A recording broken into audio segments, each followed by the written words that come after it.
Hello, humans, and welcome to another episode of Gen X Gamer. Let me ask you, are you satisfied with a Game Pass?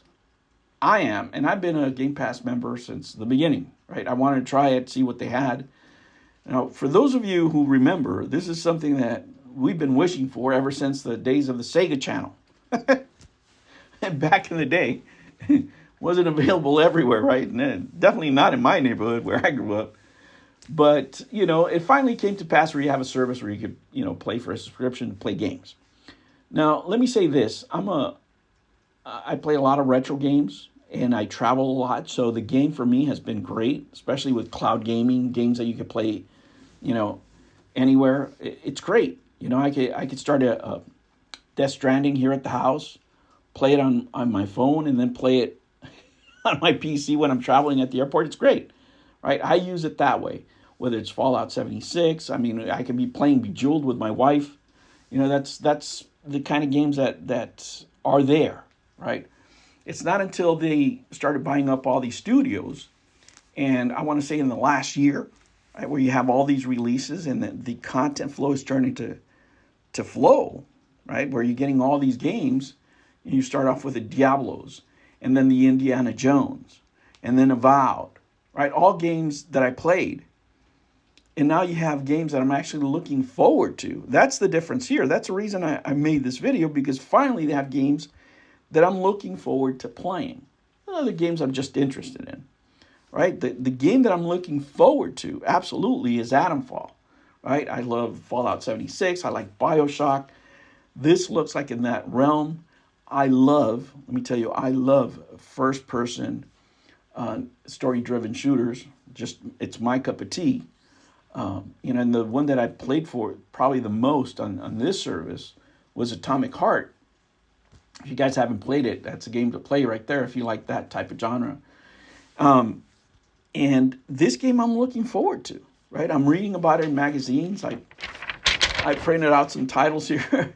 The kiddos helped me out doing that, so I can read up, because I don't want to watch a lot of trailer. I don't want to watch any gameplay. I don't want to watch anybody play it. Right? I hate that, guys. I like, especially games that I want to play for myself. I don't want to listen to any stories from anybody else. I want to play them. Right? So Atomfall is something that I'm looking forward to. The other is that Claire Obscure Expedition 33. That game looks super interesting. It really does. From what I've read about it, it looks great. I actually went to Barnes and Nobles to buy a couple of things. I bought a magazine. Oh my gosh, guys. I kid you not, I paid $30 for a magazine.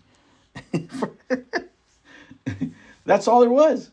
That's how much they're worth, man. If you want a brand new quality magazine, right? It's $30. Incredible. I mean, there's some other ones. There were some retro ones that were like 15. But the one that I really wanted to read with the articles that I wanted to read was $30. That's what it cost, right? How time changes. How time changes. Regardless, guys, the next game that I'm hyped for is Doom: The Dark Ages. Right? I'm a Doom player. Some people are not as hyped as I am because of the design changes and what have you. From what I saw in the trailers, the first time I saw it, I think last year, the end of last year or something, beginning of this year. Looks pretty good. Looks pretty violent, right? Going back to the old mechanics. And you can't make the same game over and over again, guys. You just can't. Right? You can't. Now, you add to what I just said there, you add Avowed. You add the Indiana Jones. You add Call of Duty, right? I mean, you have something there. You got enough meat on the plate as far as AAA gaming. Are there games that I'm interested in? Yeah, I mean, I just want to play, dabble in. And it's because I just have some sort of interest in them. The 33 Immortals looks pretty good. I'm not big on multiplayer games, but that one looks like something I would play. The other one that I want to try out is South of Midnight. And I know there's controversy with that, whatever. But this game has that stop motion animation that I wish more companies would do. Right? And if there's a game that I don't like because of the visuals, usually it's because of visuals for me. If I have that sense that the game's it's just too generic. It looks like it's mobile or Fortnite or whatever. I may not want to play it, and I'll just say, oh, I hate that game. I don't like the way it looks. I don't like the aesthetic. It's trash, whatever. But if I'm going to play a game, I'm going to reserve my judgment until I play it. In this game, I want to play because I want to see how those mechanic works in game, see how much they've improved over the years, because we've had some games that do this, right? But I want to see what it looks like in 2025. So once I play it, I'll say how the game plays, but I have to give it a try, right? I wouldn't talk about a movie that I haven't watched, right? I could say, well, that's not my kind of movie, but I'm not going to say it's trash without watching it. There's really good movies that win Oscars. They're super emotional. It's not my cup of tea. I want to see death and destruction on the screen, right? I want to see action and comedy. Those are my kind of movies. Regardless, guys, that I'm just going to play because, I'm interested in. The other one is Tony Hawk's Pro Skater 3 and 4, but I just like 3, right? 3 is good. But then it's good for me because that's what I played back in the day with my family. The one that we really played was 2. I mean, that's the one we played the crap out of it. Regardless, guys, there's also another game that's coming out in March.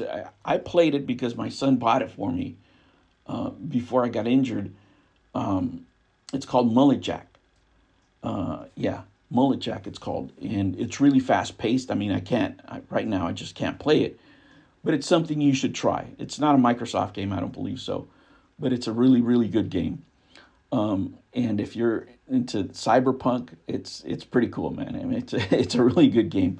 Regardless, guys, there's other games coming out that I haven't even mentioned. I think there's Revenge of the Savage Planet for people that like that type of aesthetic. I don't, but plenty of people like that nowadays. And there's other games. There's the supposed to be coming out in 2025. There's Ninja Gaiden 4, The Outer Worlds 2. I mean, that's what I'm talking about. I think there's Wu-Chang Fallen Feathers, I think it's called, another game that I was looking at that might be interested in. Regardless, guys, with that content drip, right, with all these titles coming out, it's going to make the service stronger. Unfortunately, at the expense of the hardware, right? The better this service gets, the more clamor there is going to be from investors, from venture capitalists for the company to turn over to, unfortunately, the PC market more, to other platforms more, specifically to cell phones, right? That's where the market's at. They really want to attack China. And I'm talking about investors, in the industry and what have you. That's where they would like to see the company go in order to recoup all the investments that they made in all these studios. It would be only natural. Does that mean that the company's going to go completely out of the hardware business? I don't think so. They're doing a joint venture right now. It looks like by the end of the year on that handheld. What exclusives is it going to have? I don't know. I don't know. It's going to have some sort of exclusive in order to attract business, because otherwise, I don't know. Right? But it's going to be a joint venture. Maybe they have some sort of gimmick on there. I have no idea. Regardless, guys, they are planning on making another console 2027, 2028. From what I read, who knows, right? Who knows? But it might be the last console after that. If that console doesn't do well, if it doesn't make money, I don't see how investors, how corporate is going to actually allow the company to keep on making hardware. I mean, everybody can see the writing on the wall when it comes to that. But if all we have left of the Xbox company is the Game Pass, they're going to have to step it up. They're going to have to keep up this kind of content coming in. We can't wait, 3 years for a game and think that you're going to still have a viable service. No, these have to keep on coming out, dripping out on the service constantly. And if the studios, the AAA studios that they own, are making good games that they can release at least every 2 to 3 months, then you're going to have something. Hopefully, this is the start of something good. Unfortunately, it's going to be at the expense of the hardware properly. But, that is the future. What are we going to do? We can't stay stuck in the past. For me, Xbox, ever since the Xbox 360, as far as the hardware, if you ask me, it's all downhill from there. But that's a theme for another show. All right, humans, I will catch you on the next one.